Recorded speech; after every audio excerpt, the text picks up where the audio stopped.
And now I'm going to Oh, transfer it back over to you, Okay. Oh, Dr. King. we lost Acrobatic, so we have to let him back in. Yes, no problem. the, the joys of internet. Yesterday was my day for internet coming in and out. So I'll go ahead and introduce Acrobatic while we're waiting for him to come back. So Acrobatic is a rapper and a teacher from Boston who delivers socially conscious lyrics with a flair of the seasoned battle MC, which my students just learned about in this last week. So this will pertain directly to course content. Here's Acrobatic. He released his first single, Rough Enough, in 1998, but it was his next release, Say Yes, Say Word, that achieved anthem status and solidified Acrobatic's reputation as a talented, phenomenal MC. Independent New York label Raucous released his third single, Internet MCs, and the EP compiled some of his earlier tracks. He's a frequent partner with fellow Bostonian Mr. Liff, and he's appeared on both the Emergency Rations EP and Liff's full-length I Phantom before dropping his own debut Balance in 2003. So I think I'm just going to check, make sure Acrobatics stuff is working. I see he's here. Let's see. Acrobatic, did you use a new email address when you logged in? Another account? There we go. Okay, he's there. Wonderful. He's there visually. And I can't hear him yet. I'm sorry for the technical difficulties, guys. I'm so used to using Zoom, and I'm also having an issue with my laptop. So I logged on my other computer so I could at least hear what was going on. So now I'm just going to go turn that off, and it seems like my connection here is stabilized. So just give me 2 seconds, and I'll be right back. Okay, thank you. Thank you. I'm sorry, guys. No worries, no worries. This is, I think we're all kind of used to the world of the Google Meet Zoom situation. So I'll just say that, so Acrobatic is joining us as part of Black History Month, but he's also joining us as an extension of the class that I'm teaching in hip hop history and culture, which is a new class. I just offered it for the first time at Fitchburg State in the fall, and I'm offering it this spring online. There's going to be several public presentations that students are going to be doing throughout this semester, things that will be made public, including posters about scholarship of hip hop history, and hopefully some public performances. So Acrobatic, I did your introduction. I hope I covered all of the bases. So thank you. I caught most of it. It sounded good to me. Okay, great. I appreciate it. So I'm going to turn things over to you, and I'm sure people will have lots of questions, but I know everybody's excited to hear from you. Cool. So thank you very much for having me, first of all. It's always great to be included in what's going on with other institutions, as you know, we all try to incorporate hip hop into the curriculums at all these schools. It's just such a must-have thing, you know what I mean? Sorry for my lighting. I'm in my studio right now. I got like my microphone here and stuff, but it's a little dark in here. But I just want to say first and foremost that, like I said, I'm glad to be here, but also that I've been doing this for a while now. You know, I started off as an artist and had been making music since I was a teenager in high school. And, that obviously was a very different time than now. And the effect that music has had over the years has evolved in certain ways. And I think that, my experience as an artist that goes back pretty much to not the very beginning, but the early days of hip hop to now, and having kind of experienced that evolution and having to, kind of find my way through it has helped me in my career now as a teacher with hip hop. So I'm Boston born and bred. Definitely got all my hard knock life upbringing in Cobden Square area of Dorchester.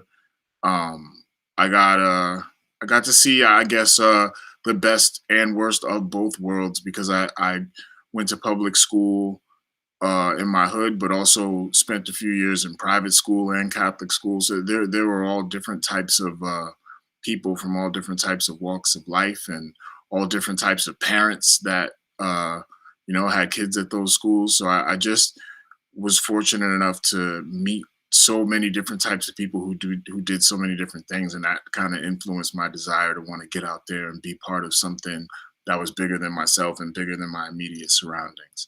And so that's pretty much how I ended up, wanting to be a rapper in terms of the business side of it. But I always had a love for words and was a poet. And, like I think in second grade, I was a spelling bee champion for the city of Boston. That's, to this day, that's my proudest championship of any kind. Yeah, I mean, I was just, I was influenced by the early, the records that my mom was playing on vinyl in the house. It was mostly like funk, soul, and R&B, of course. Luther and Stevie and the Jacksons and Diana Ross and Marvin Gaye and the Isley Brothers and the Gap Band and all that stuff. But my mom was also keen on the very beginning hip hop stuff like Rapper's Delight and The Message. And I remember hearing The Message for the first time in the house. She was spinning it on vinyl, and I'm hearing this and I'm like, wow, this is funky. This is, it doesn't sound like anything else I've ever heard. And they were talking about this very vivid picture of New York City in the very beginning of hip hop that I understood even at that very young age, because my family is mostly in Boston, New York, Philly. So I would always go to New York City. I would always spend time in Brooklyn and Harlem, especially. So I kind of understood when Melly Mel is like broken glass everywhere. It's like I could. Can you guys still hear me? Can you guys still hear me? Yes. You can. Okay, good. Because Yes, we can. I'm getting another lost connection message. I don't know what that's about, but I'll just keep going until hopefully it just restores, or I'll just have to reboot it again like I did last time, which just takes a few seconds. So I was just talking about The Message and my mom playing those records, and then she eventually bought me my first piece of vinyl, which was Sucker MCs by Run DMC. And it's just like from there, I was in love with it. The older kids saw that I was into it, and so they would make mixtapes off the radio stations and things like that. Kids that were DJs in the neighborhood would let me borrow their tapes, and then eventually the older kids who were in recording studios would let me get some of their studio time too. And that's really how I started recording my voice and using that as a way to get myself heard out there. And there's a lot of stuff.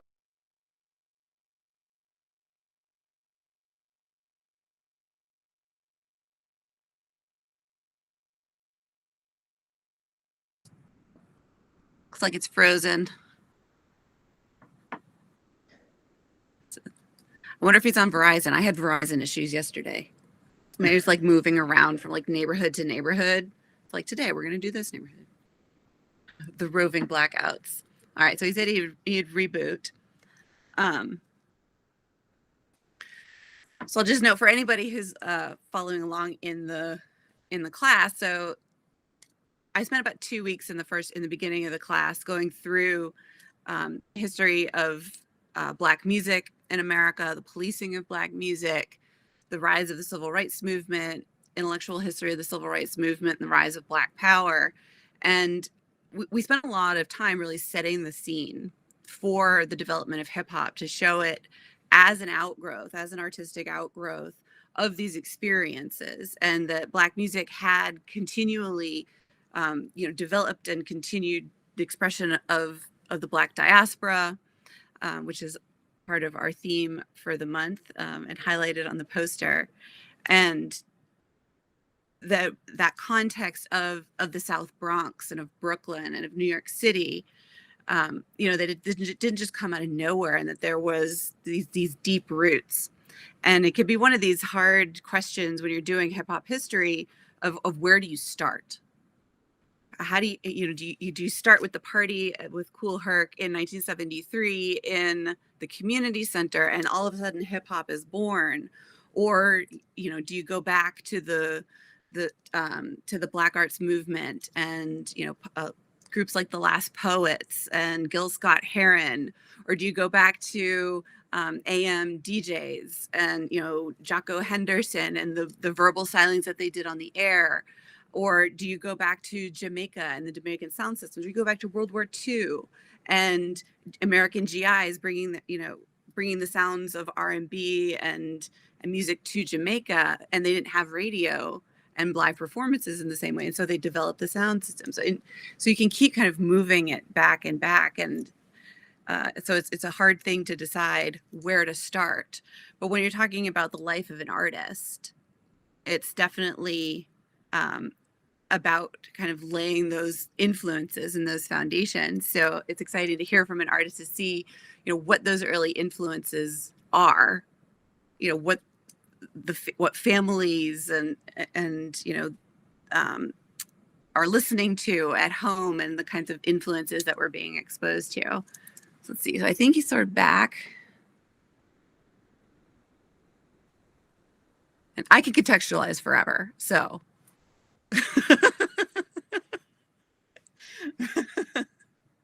wait, I can just keep going. I just keep talking. He said I think he was adjusting his sound. Okay. So, okay. All right, let's see what's happening.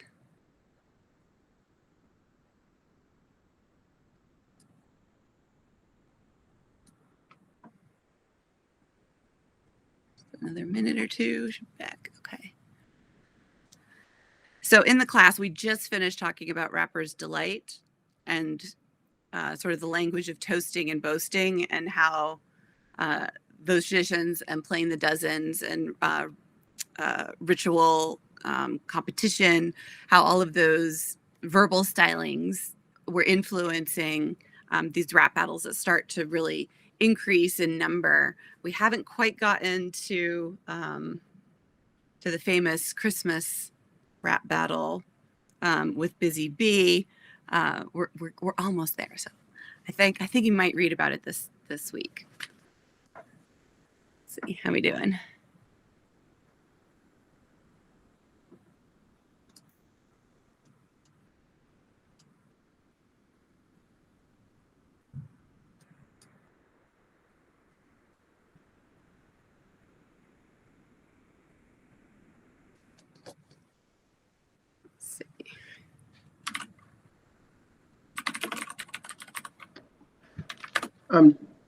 Dr. Kate, there was a question in the chat.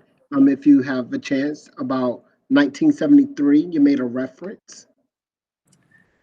Oh yeah, so kind of the birth of hip hop moment is often thought of as in the South Bronx. There's a community center that's sort of in the projects, and so DJ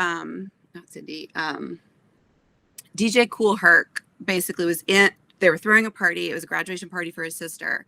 And that was when he sort of made the realization that there was a break section in the middle of records where he noticed that people would dance and have, kind of, sort of show their best moves during the break section of a song. And so he realized that to keep the party going, if you got two copies of the records with two turntables, he could switch back and forth from one to the other and extend that break section. And so that was sort of the birth of hip hop moment of taking that break, which is usually it was heavily focused on bass and drums. And so they would extend that section, keep the dance going. And then he would have a friend, so like Coke La Rock would then shout out to the crowd and kind of keep them going, call and response with the crowd to kind of keep the energy going in the room. And so that's sort of the birth of emceeing, but it all is sort of centered around the action of the DJ. And so then you get somebody like Grandmaster Flash, who really innovated all of these different ways of scratching and crossing over and introducing new phrases, punch phrases, as they're moving from record to record. And I actually pulled up the Grandmaster Flash video. So while we're waiting for Akrobatik to get reconnected, I can play a little clip just to kind of get that in everybody's head. It's something you probably have heard, but I'm going to go ahead and play some of it so that you can have that in mind as something that, kids are hearing their parents listen to. So let me present. my screen. I picked the right one. Here we go. It's a long song. I won't play the whole thing, but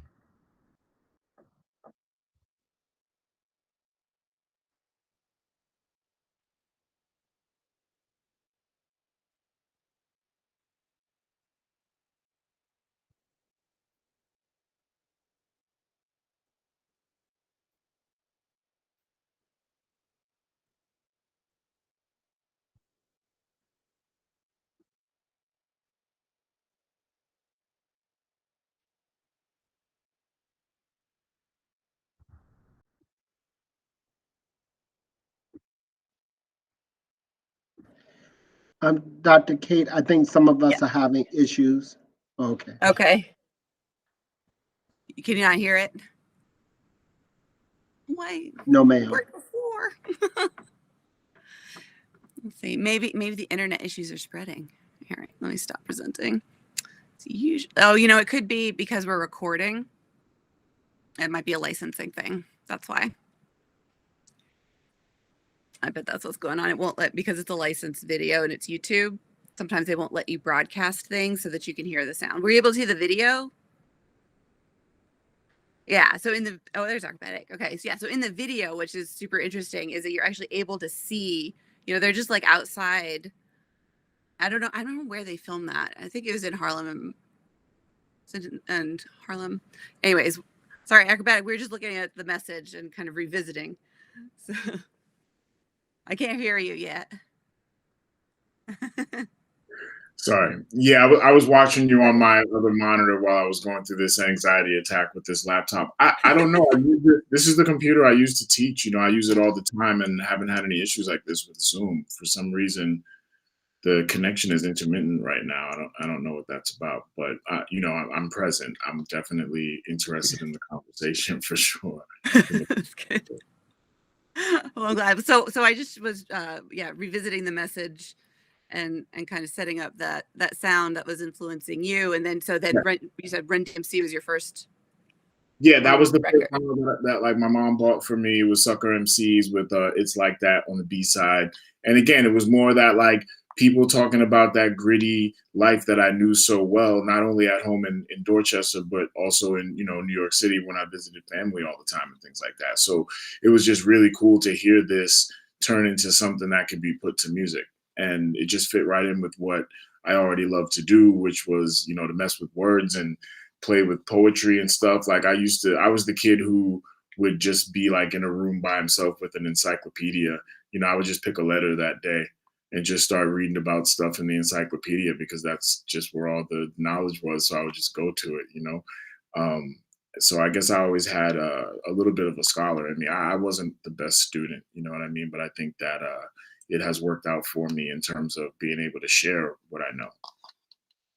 Mm. Now, were there any specific like questions that you guys had for me or areas that you wanted me to cover? Because I don't want to just sit here and talk about myself and I've done this and this and this. I mean, I would definitely like to focus more on the culture itself and how it works into what we're all doing as educators of the culture too. So I received a whole bunch of questions from my students, and there are a couple different themes that came through. And so one of the big ones had to do with influences. And, so they were reading about the African diaspora and, verbal arts traditions. And so there were a lot of questions about, what influences from your culture did you feel you were bringing to your lyrics and the kinds of verbal expressions that you incorporated in your music? Right. Well, I mean, one of the main things is just that I felt like I've always had my own kind of unique take on things. Hip hop and all music, really, there's that burning desire to be a famous, popular person, but then, below that, a few layers is that need for artists that are just kind of using their voice to speak for people who might not necessarily have the abilities or access to be so eloquent about it. You know what I mean? Put it in ways that can speak for groups of people for long periods of time to come. And so the artists who did that were the ones that stuck out to me the most. Artists like KRS-One and Chuck D from Public Enemy, people who, in the absence of a male role model in my home, these were the people I was listening to. And I think that what we're up against now is a climate where families don't listen to music together as much. I gave you guys that whole list of, artists that my mom was playing at home. We listened to that stuff together, we danced to it together. And I think that now, we see, kids have earbuds and they're listening to God knows what. And they all know it. They all know the words. They all know the content. And the parents just kind of pretend it's not happening. And they don't listen to the songs with them to know, not everyone, obviously, but a lot of parents, many parents. We're talking about these videos, if you look at a video from Little Pump, it has 3 billion views, you know what I mean? And, only one of them is me. So, somebody's watching it, and it's the audience is kids. And that's what's changed, is that there used to be a 21-year-old KRS-One and a 20-year-old Big Daddy Kane and a 19-year-old Q-Tip and a 21-year-old Busta Rhymes, all giving us jewels, Guru, and so many other artists that just gave us jewels that as young people, we could look to other young people that were just slightly older than us and say, wow, here's some stuff that we can actually do something with and apply to our lives that we're about to embark on, this journey we're about to embark on. I learned a lot about being a man from Chuck D. Thankfully, I got the chance to tell him that face to face. You know what I mean? But that's where I learned it. Who else was going to tell me? My mom isn't going to necessarily be able to tell me some of the things about being a man I needed to know. And especially when it comes to matters of like how women should be treated. You know what I mean? Like the just general respect for your fellow person, knowing the difference between, being aggressive because you're uprising and fighting against injustice and just being aggressive for the point of being a jerk. Like there was a difference. I learned all that stuff from rap, all that stuff from hip hop artists. So, I just think that's important. But, in 2021, we see a situation where as the desire to be famous and rich grows ever popular and trends more and more, now we have rappers that are 30, 35, 40 years old, and their audiences are 14 and 15 years old. I'm getting a disconnect again. I hope it'll hang in there. Yeah, I mean that was the extent of what I had to say on that particular. So I noticed that you mentioned the word. There's a couple words that stood out there to me. What you were saying. One has to do with youth, mm-hmm. and sort of an individual application of what you're listening to in music, and the other was youth in terms of a movement. And so, how do you understand kind of the collective importance of music? How do you differentiate that from the individual importance of music and how it's? I do. Yeah, because at the end of the day, like I talk about all those artists that I admire and care about so much, but at the same time, there's artists on the other end of the political spectrum that I still appreciate just because their music.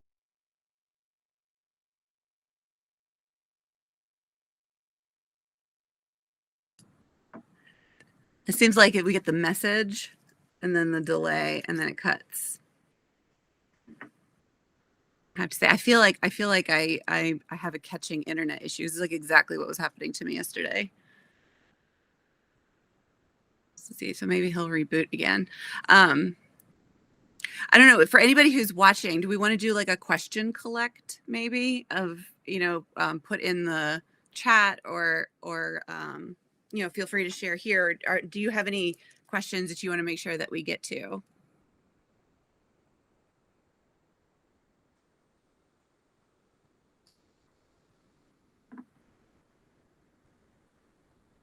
So he's going to mention Ghetto Boys and NWA as other artists I admire on the other end of the spectrum.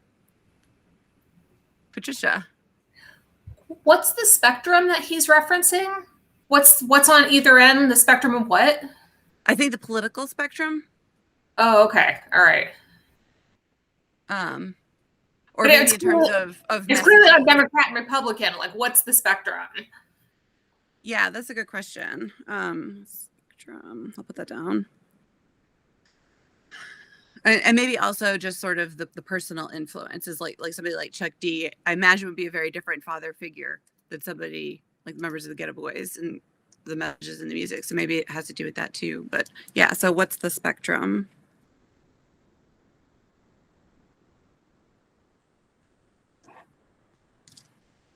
Any other questions or things that we want to make sure that we address?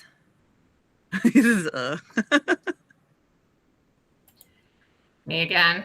Yeah, go for it. Well, can I just say, on my end, I'm seeing that he's logged in another place. Like he's logged in twice. Is that having a role or not? Yeah, I don't know.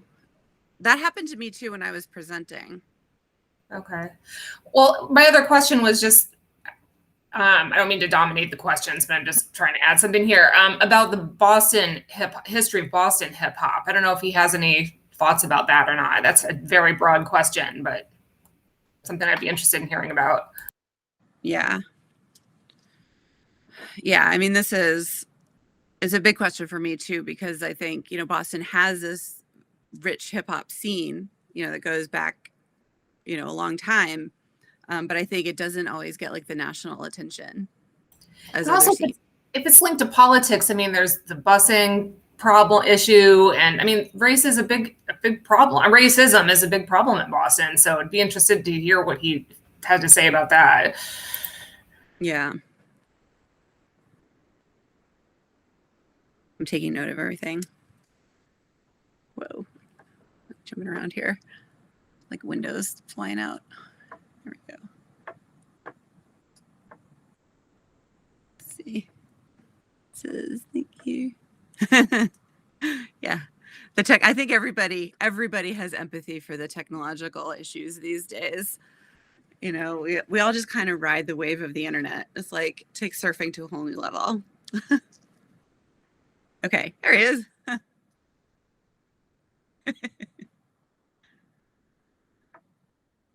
right, can't hear you yet. It's the auto. Okay, I'm good. Let's see how long. All right, so we did a little question collect. So I don't know if you're able to hear. Thank you. No, that's great. I heard a little bit. There was one about like racism in Boston and how that's played into things. I mean, I could start there. Like I said earlier, I was so privileged because I got the opportunity to go to school with, not only the kids from my neighborhood and community in the earlier years, but then later on, I was going to school with like, Whitey Bulger's nephews and the sons of senators and secretaries of state and things like that. And like some of those guys are my friends to this day. So I was very connected, from a really young age. And I saw racism from many different angles because like going to private school in West Roxbury is a lot different than going to Catholic school in West Roxbury, for instance. In private school, I felt very included and welcome and part of this community of people who consider themselves to be like intellectually and academically elite. And in Catholic school, I felt like I was around a bunch of rough kids from the city, and a lot of those kids seemed to have issues with Black kids that were from the city too. And there was a little bit more tension there, and it was palpable. But as far as like being an artist, I think that the city really has always rallied around its champions, regardless of who they are. I have to say that. I mean, racism obviously exists and it is a problem in Boston, but to be fair, some of the atrocious things that happen in this country don't really happen very often in Boston.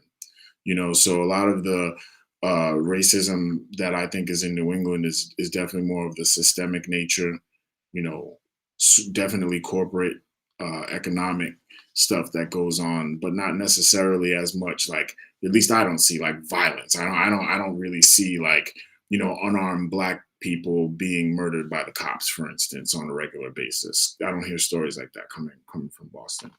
But as far as like being an artist and getting support, nah, man, I think that Boston loves its artists, whoever, and part of that is probably because the movement of artists was multiracial coming up out of Boston from the very beginning. You had groups like 7L and Esoteric who are like Boston legends, and even to this day, now 20 something years later, they're still out there as one of the top collaborative duos out there. They have 4 albums with Inspector Deck from Wu-Tang Clan. Those guys are from Beverly. So they were able to be accepted and brought in by the guys from Dorchester and Mattapan and Roxbury. And then when we would go out and do shows in the suburb towns, those fans would accept us right in, because after all, their favorite song had all of us on it. So what would be the reason for anything to get in the way? I think that there's maybe some subtle ways that racism gets in the way now. And one of those things would be that, like, in venues, for instance, let's say a big artist is getting paid to come in and perform. A lot of times the artists that open are now paying for those slots. So, excuse me, for just to give some reference, Eminem's first show in Boston ever, I was one of the opening acts. I went on right before him, and I got paid that night. It might have been $75 or something like that, but I got paid that night, But now, if that at that same show, for whoever the hot new name is now, the opening slot isn't going to pay you $75 or $100. It's going to cost you $1,600 to get on and play that in that slot.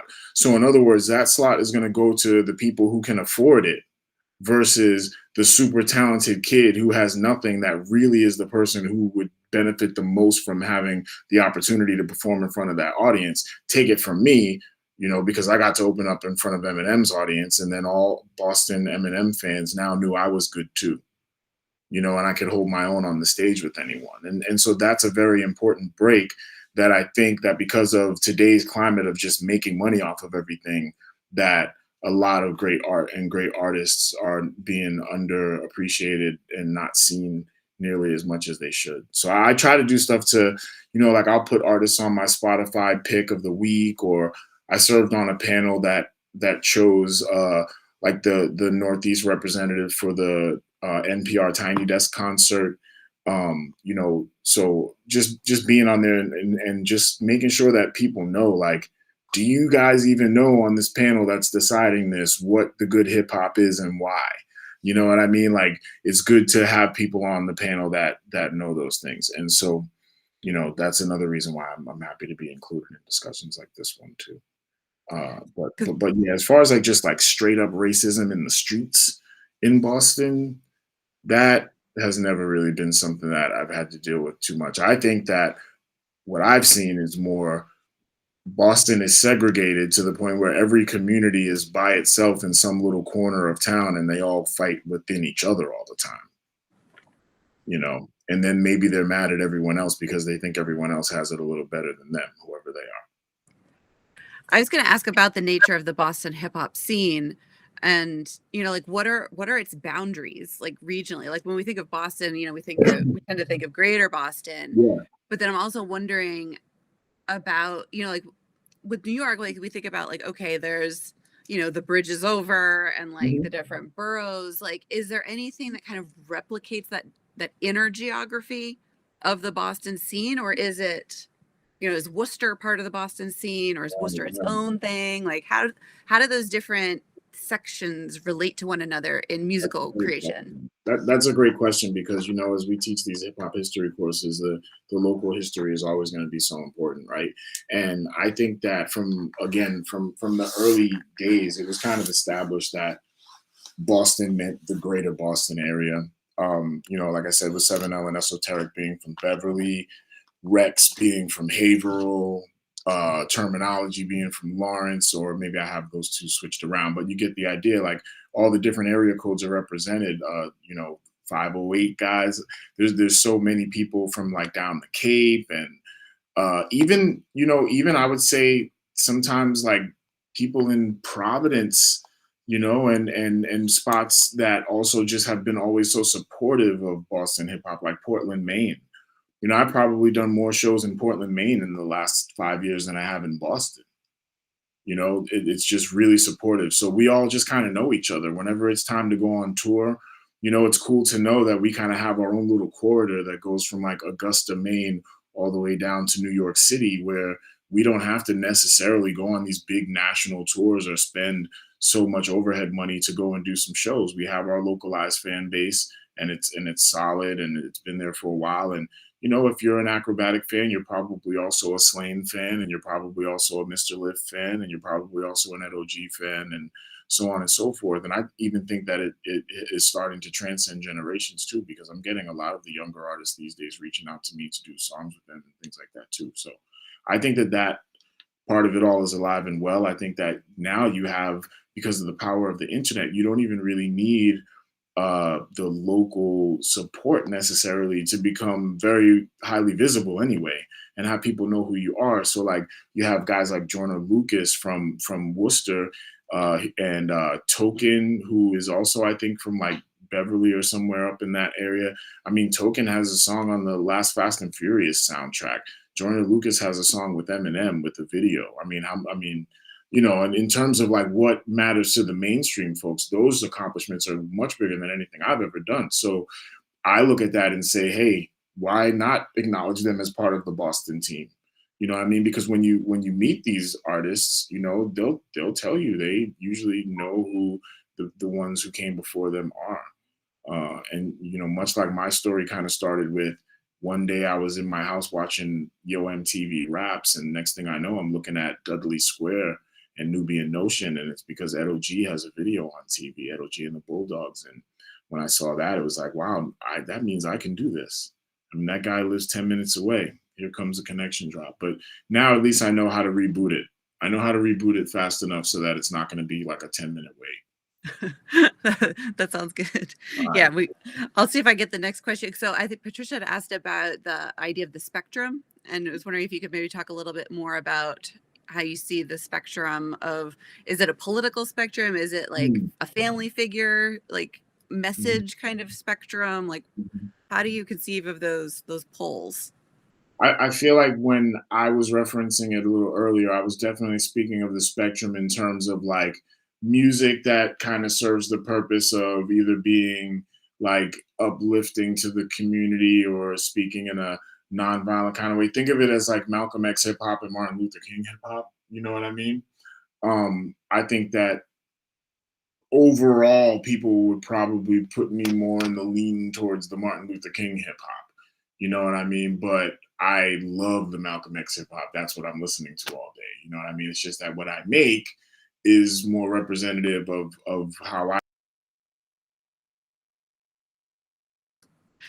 There goes. All right. So while he's rebooting, I just want to take a second to kind of remark on that spectrum of the MLK to the Malcolm X, because in Black intellectual history and American intellectual history, there are these kinds of dualisms that frequently arise, and some of it, we could think it goes back to somebody like W.E.B. Du Bois and the idea of double consciousness of being both Black and American, and how do you reconcile these identities, being part of a nation and a nation state and having a nationality, while also having an experience that has often been left out of the national narrative or not considered, part of constructing a national narrative. And, in these different eras of activism, post-emancipation, you look at the dualism of Du Bois, somebody like Booker T. Washington,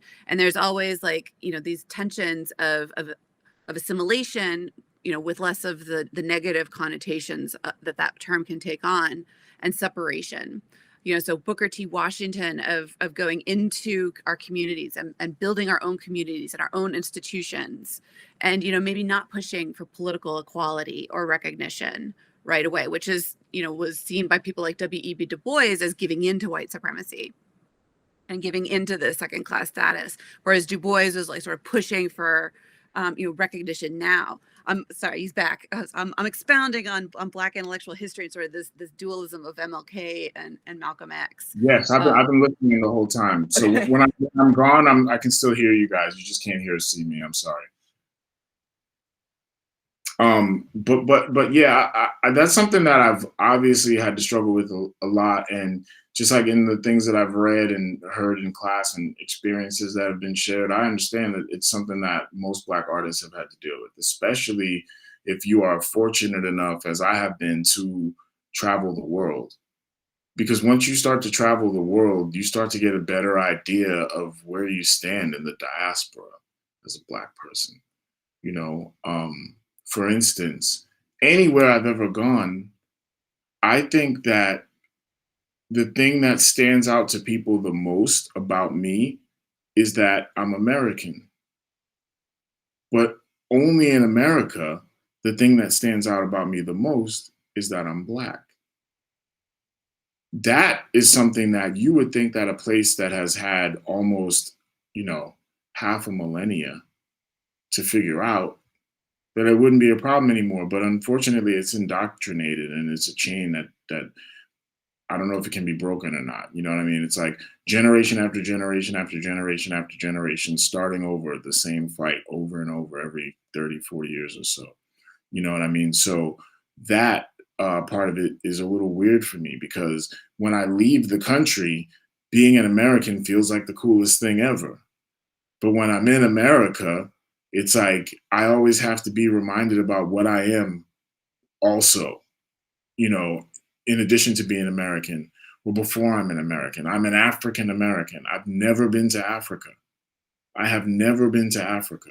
There might be one or more of you, in fact, I'm sure of it, that are in this chat room that have closer, genetic links to a country in Africa than I do. I don't know. I don't know. That's part of why hip hop started, because, we were brought somewhere without, not by choice, and had to learn a new language, had a new religion forced on us. And, it was like, okay, now here, catch up. And until you do, we're going to make you feel terrible about where you're at. And so knowing that you kind of live in a country that feels that way about you, it affects your pride. It affects how you feel about supposedly being a countryman with people who, for some undefined reason, I don't know what it is, think you're inferior to them. And that's a sickness. That's a mental sickness that needs to be, figured out. But I don't know what the process of that is. That's for people smarter than me.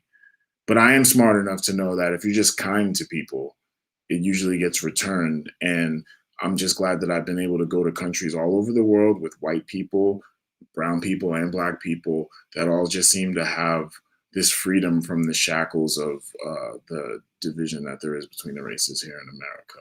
So that's really my view on racism. Like, there's not too much of it that's like, oh, I'm Black, and because I'm Black, this is how I feel about everything. I'm just kind of trying to remove myself from myself and just look at the issue as a human being and see what it is. And what I see is, there's a sickness in America, and it's growing. This isn't something that people were really even talking about in the 90s. Hip hop was just fun. Now hip hop has to be about, can you stop killing us in the street, please? It has to be, because it's the only voice that we have that the world is willing to listen to, right? Yeah, that's really interesting. And I was wondering if you might say a little more about that, because, I think I mentioned this to you previously. Another MC that I interviewed, he talked about hip hop as that we are aural vandals, and that, like hearing AURAL, Yeah. and that there is sort of this necessary transgressive nature to hip hop. And that, he's like, it's from the streets. It's like, that's why graffiti goes with the culture, because it has to be on these public spaces, because we're vandalizing, we're making our presence known, whether they accept us or not. Right. It should be uncomfortable. Absolutely. Yeah. So I'm wondering, how does that sort of resonate over time? Is it something that is corrupted by commercialism? Like, is it rooted in the business aspect of hip hop, or is it something, or that is defined by the business of hip hop, or is it more complicated than that? Well, I mean, that's a great question. I mean, it's something that maybe I haven't contemplated that so specifically, but I do think that there's always there's always going to be a spin put on things. You know what I mean? So in other words, if you ask the average person in America, hey, what do you think of female rap? They would only have like two or three people that they could reference to judge an entire genre of thousands of artists on. So that's like, if you live in, let me just throw this out there. If you live in Wyoming and 10 miles to the left, right, up, and down, there's no black people. And the only black people you ever see are Cardi B and Megan Thee Stallion and the people in their videos, might that be putting a little bit of a spin on what your view of black people is? And then when the black people who actually like want to step up and say something, because they have the platform and because they have the voice, they get told to shut up and dribble by people like Laura Ingraham. So we're left with the question, like, when and how is it appropriate to speak out against what you consider to be injustices against yourself and other people?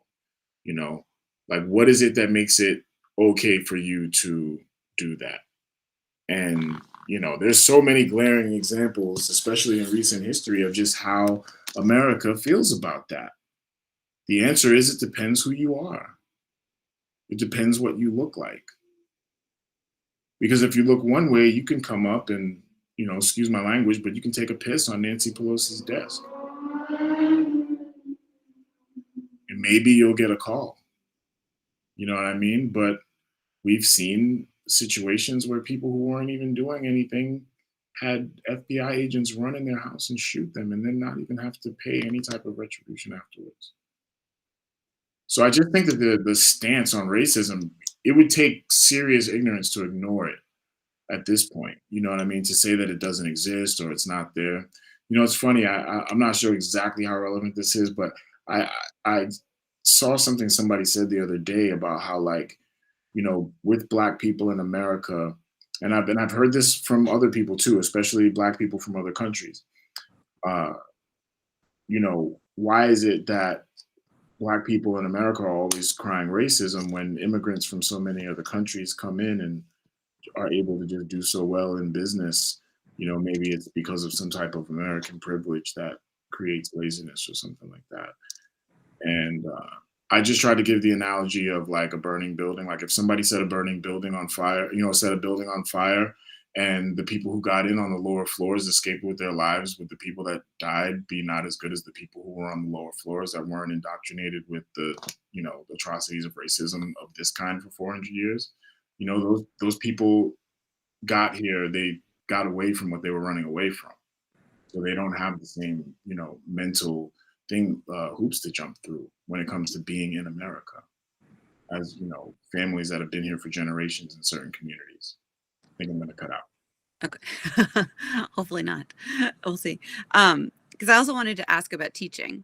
Yes. And how do you approach teaching hip hop? And I'm going to try to not ask it as a loaded leading question, since I'm also teaching hip hop, but I want to leave it open ended for you. And if you cut out, I'll explain what I'm doing in my class. I think we lost him. But okay, all right. So for my students, they'll already be familiar with this. So one of the things I'm doing in my class this semester is, so I recently read a book. Do I have a copy of it? I was going to try and hold it up. It's around here somewhere. It's Felicia Viator's book about the rise of gangster rap in LA.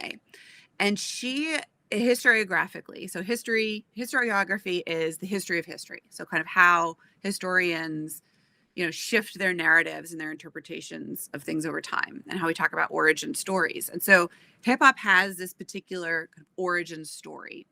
And in her book and in an article that she wrote, she's really kind of pushing back against the model that we have been using to teach hip hop, really for 20 years, since, how long ago is, the late 90s. I don't want to do the math on that, but right. So we've been teaching hip hop in the academy, since the late 90s. And it has continuously been taught around these four pillars. That hip hop culture consists of these four activities. So there's emceeing, like what Akrobatik does. There's DJing, Grandmaster Flash, you know, conducting as turntablism. Then there's b-boying and b-girling, which is breakdancing, and then there's graffiti writing. And that those are sort of the four pillars. And it's kind of this formula that's sort of like plopped down and is used as sort of a yardstick to kind of measure how we see these different scenes. Like, oh, we see these four pillars, and there we have hip hop. Viator is pushing us to maybe decentralize some of that four pillar narrative in the way that we teach hip hop, because she's arguing that once you remove that, you actually see hip hop happening much earlier in places like LA, where the urban scene was very different. You know, they were in roller rinks, and you know, the spaces were different. It's all about mobile DJ parties as opposed to like the street parties and that kind of public activity in the South Bronx. And that we actually miss a lot in that storytelling. So since Akrobatik's back, I hopefully I set the stage all right. But I'm wondering how you teach hip hop, and hopefully I didn't set it up too badly. No, that was great. I especially appreciated the kind of dissenting opinion. That's kind of the first I've heard of that, actually, and so it just got me thinking already. And it reminds me of a paper that was written by a student in a recent semester, where the assignment was to pick a hip hop song of your choice and write a 2-page paper breaking it down, how it fit in historical context, if there's samples, what does it sample, what's the song about, how does it connect to the artist's story, whatever, what have you. And this one student picked a song, I forget the name of the song now, but it definitely was not a hip hop song. And in fact, it was like a song from maybe the 50s or so, and the artist was white, and the lyrics rhymed. And so, it kind of felt like he was trying to make the point that, like, hey, here's some guys that are rhyming over a beat, and it kind of sounds like rap. So, maybe the origins of hip hop are earlier. And, I just kind of reminded him that, yeah, people have been saying rhymes. I mean, if that's the case, limericks are hip hop, right? There once was a man from Nantucket. Is that hip hop? I don't think so. So what we, want to actually, identify as hip hop now, as you're saying, like now, years later, looking back, I would have a hard time to start anywhere before the Bronx, New York in the early 70s, because it was a specific cultural phenomenon that happened at a specific time that I think 200 years could go by and you can't change it. Mm-hmm. There's a one of my absolute favorite artists named KRS-One. He has a song where he kind of breaks down how I can't recall the lyrics exactly right now, but like he basically is like, people are saying that rap is a fad or whatever, and it's just like some old school thing or whatever. And he's like, no one's really old school, because rap on the whole isn't even 20 years old. 50 years down the line, we could start this because we'll be the old school artists. And even in that time, I'll say a rhyme, a brand new style, ruthless and wild, running around spending money, having fun, because even then I'm still number one. And he is still doing that now. He's like 55 years old. I opened up for him last year or 2 years ago. I just say that to say, like, hip hop is definitely something that I don't think I would be part of any movement to take it away from its original origin story. You know what I mean? It's like, it's cool if people were doing some form of dance that looked like breakdancing on Venice Beach in 1965. That's awesome. It's cool that there were doo-wop groups who had songs that kind of sounded like rap. That is cool. But I don't know how much that stuff influenced what was going on in New York in 1970, because there was no internet. People were not sitting around computers watching videos of doo-wop bands from the 50s and going, oh, let's do that. This was something that grew from the concrete, that emerged out of necessity because of what was going on in New York, as you already laid it out at the beginning of the session. So I think I would push back against that. You know what I mean? It's like Grandmaster Flash, Kool Herc, Africa Bambaataa, like that. Those are the pioneers of this, and Grand Wizard Theodore, and all that. How about this as a revision to that? And like, so we kind of continue the kind of community story and the origins of hip hop in South Bronx and those foundational techniques. But as hip hop begins to spread and we start to say like, well, this place has a scene and this place has a scene, and that does it need to have all of those elements? Like, do you need to have battles there, like rap battles? Do you need to have it taking place in the streets? Does it need to have graffiti writing going on in order for it to be hip hop? Or can we introduce more elements to those 4 or 5 pillars? Because KRS One, introducing social consciousness. I think there's more elements because I think that hip hop culture over time has become like if not the predominant culture, just a predominant culture in America. So like all the other aspects of cultural existence that come into play can be, I suppose, added to the list of elements, like, KRS-One talks about entrepreneurialism, you know what I mean, as an element, or like hip hop fashion as an element. So like if you're a hip hop fashion designer, you're definitely a hip hop fashion designer. You're making stuff with hip hop in mind from a hip hop perspective for the hip hop community. I'm not going to say that that's not hip hop. You know what I mean? That is a slightly different territory than, I guess, talking about like the origin story and stuff like that. Because I do think that there are plenty other things, but it does start with the 4. It's like you can.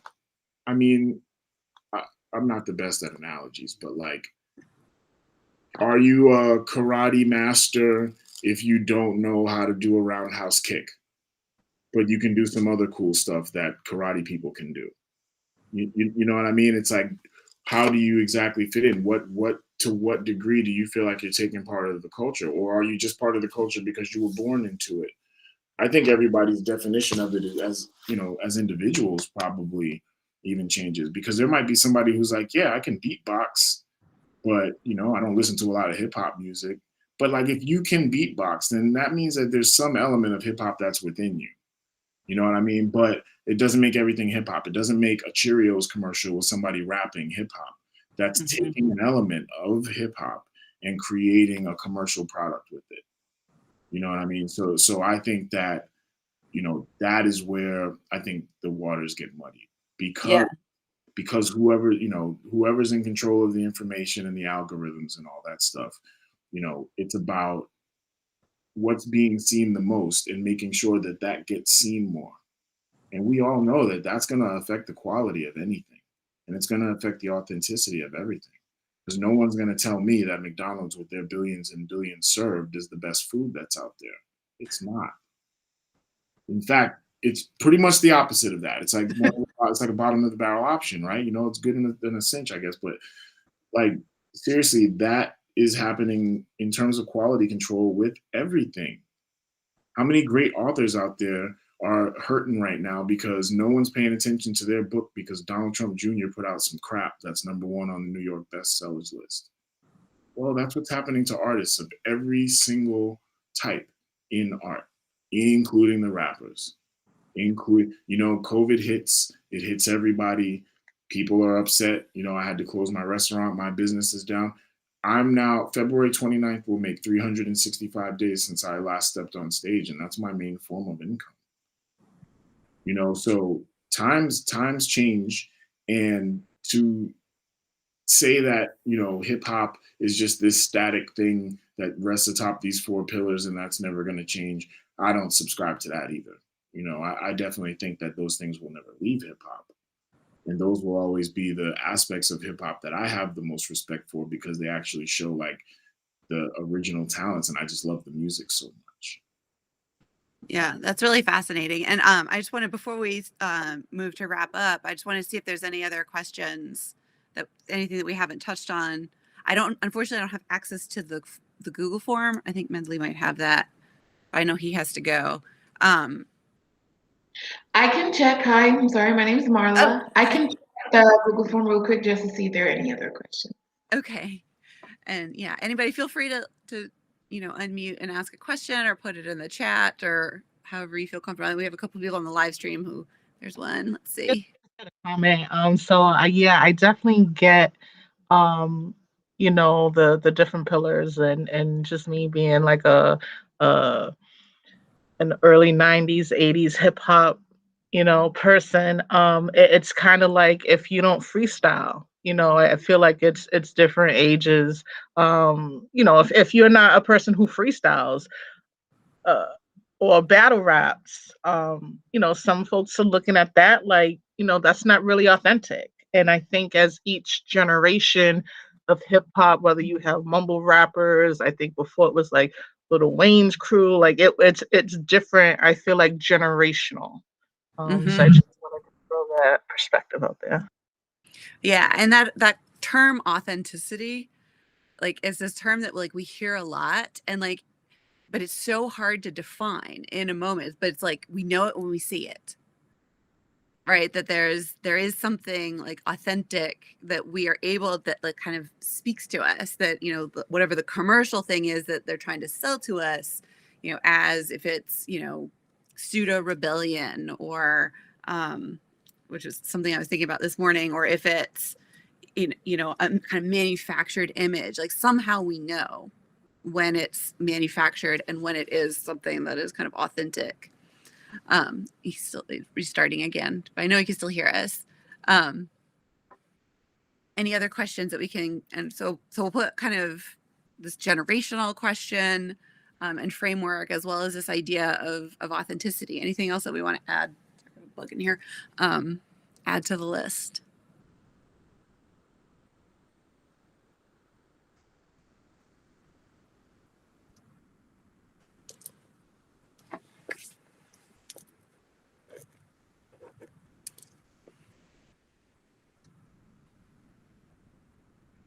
Here we go. Okay, I see him back.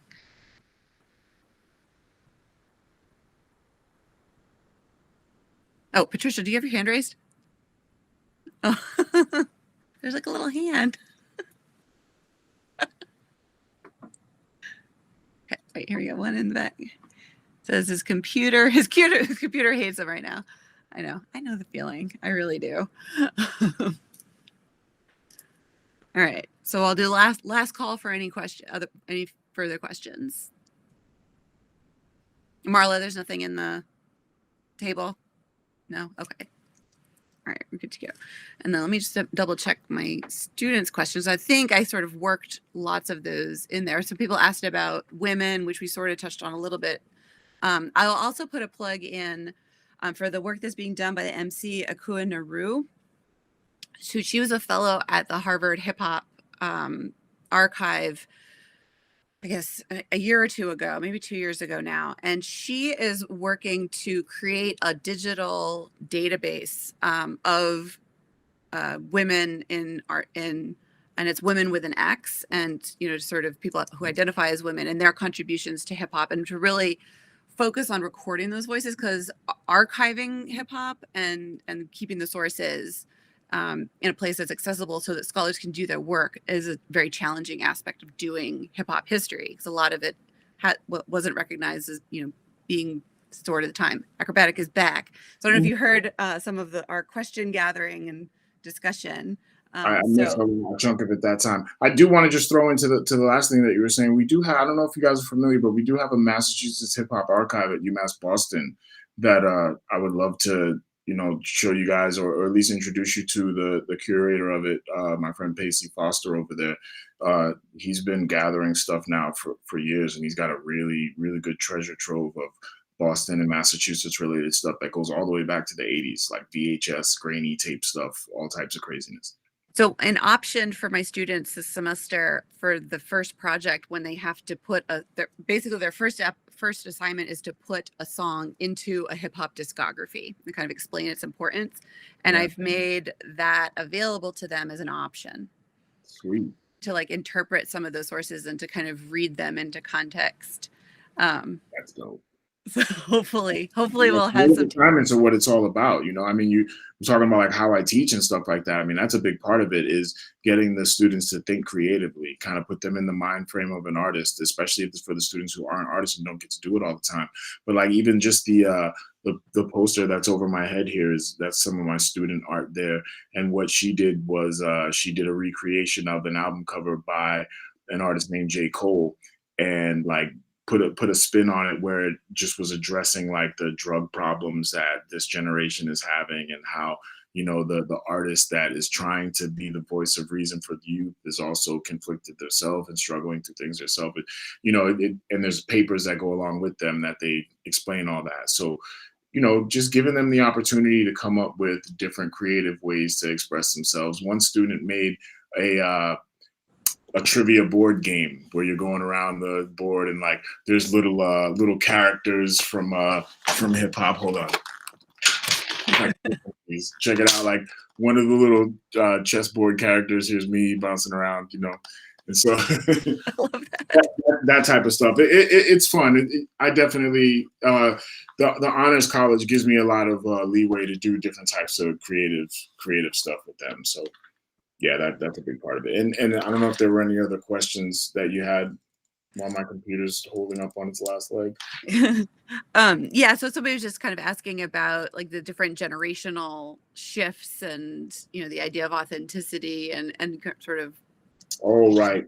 Yeah, that's something that I try to talk to, you know, my guys from my generation a lot. You know, we got to give the younger guys and gals a little bit of slack to be themselves. You know, after all, we're coming from a position where we've already gone through all those experiences and learned from all of our mistakes and stuff like that. So they're going to have to do that stuff too a little bit.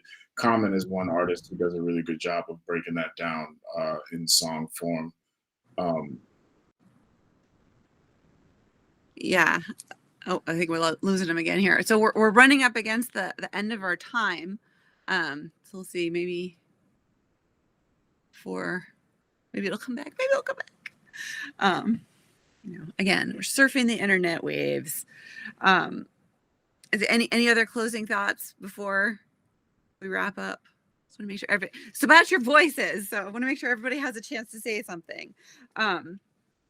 So yeah, so for the students this semester, you know, I think it relates to sort of a larger problem that we have in higher education. And I tell my students this every semester is that, you know, especially in these humanities courses where we're sort of talking about history and art and expression, you know, our goal is not to, you know, take your brain and take the things that are in my brain, you know, as somebody with, you know, a PhD and a professor, and like take the things I know and stick them in yours, right? It's not about a brain transplant and like so that you now know the things that I know, but rather it's like in these college classrooms, we're introducing you to ideas and to contexts and to experiences and voices that you might not have considered, or, you know, putting them together in the way that, you know, we're putting them in front of you.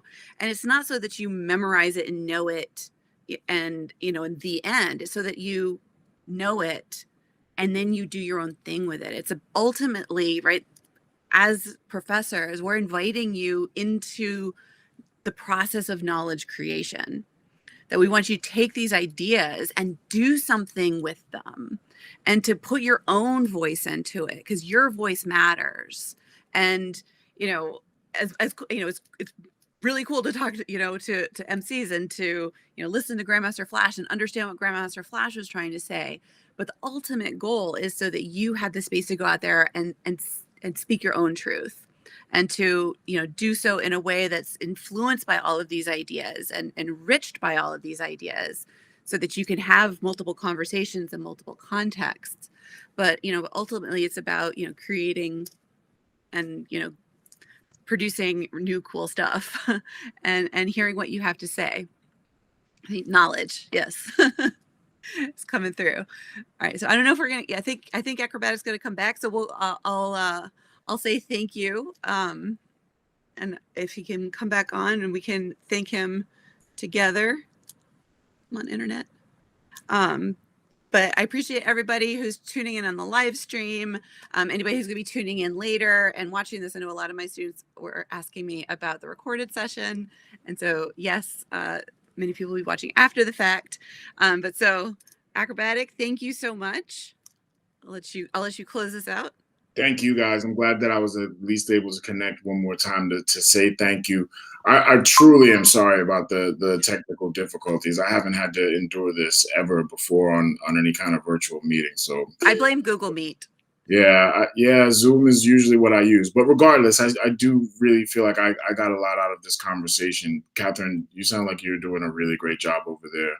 And you're bringing a perspective that sounds like it's coming from a place of understanding. And that's just so important when it comes to hip hop education, and the idea of just, knowing that you're not just doing, like you said, a brain transplant. We're like, here's some information, memorize it. Grandmaster Flash, 1974. That's the date. When was the party? Cool Herc. No, it's about knowing the historical context so that we can apply it to what's going on in the world around us now, because the times we're living in are obviously the most important. And I'm gonna cut out again. So I just want to say thank you guys for your time and for hearing me out on these topics here. And I wish you all the best with your class in Fitchburg. And I definitely would love to come talk with you all again and get an update on how things are going. Fantastic. We welcome that. Thank you so much. Thank you everyone for coming. We'll close it down. Thank you. I'm like gonna cry now because that was really nice. And I hope to see you all around virtual campus and hopefully soon in person. Thank you all again for coming. Clearly, thank you. Take care. Bye-bye.